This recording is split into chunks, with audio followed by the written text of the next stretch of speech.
Greetings, Litrophiles. I have to review for you today a very interesting novel, Dry Water by Eric S. Nylund. Now, if there is one word I can use to describe Dry Water, it is inspiring. I really enjoyed this book. And it's fantasy. And I generally don't like fantasy, but I like this.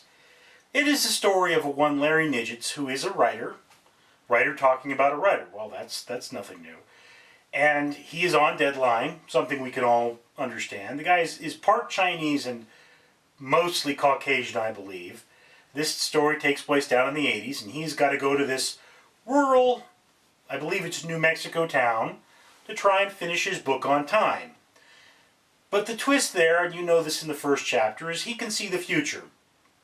So he looked into his future, where he didn't go to this town, and he saw sort of sleepwalking through the rest of his life, which was a very powerful and dangerous thought. Many of us feel, I got to sleepwalk through the rest of our life. So right there, I really connected with Larry Nidgetts here.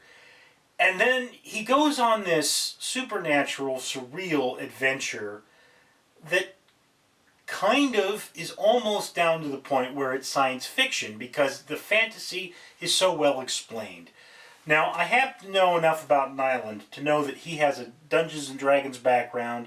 He's a fan of that game. And you can kind of feel that vibe in this book, because there are multiple pantheons of magic and lore that are intersecting with each other. There's the Native American, I believe. There's something from the Greeks going on there with like nymphs and all you have there. And of course there's the more European, Norwegian sorts of things. Very, very diverse group of supernatural beings, but they're very second to the real people in the story, or the natural people in the story.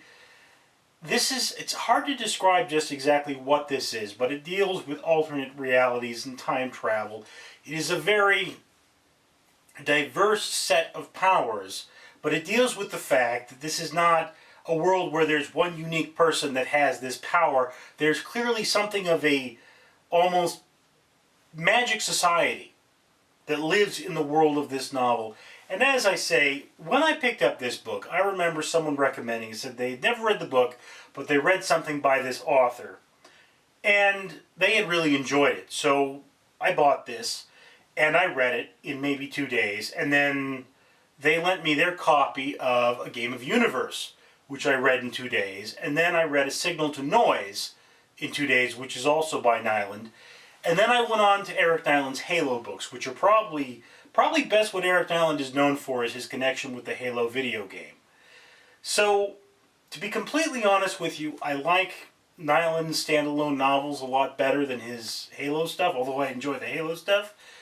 This is one of those things, if you want an introduction to Eric Nylund, if you want to start and are looking for a particular book to find out what his style is, this is probably it, because I found it extremely accessible and understandable. If you're more of a video game fan, maybe start with Halo, but definitely, if you like good books, that's the only requirement to liking Dry Water, I think. This book gets 2 thumbs up. I absolutely loved it. I think I've read it 3 or 4 times.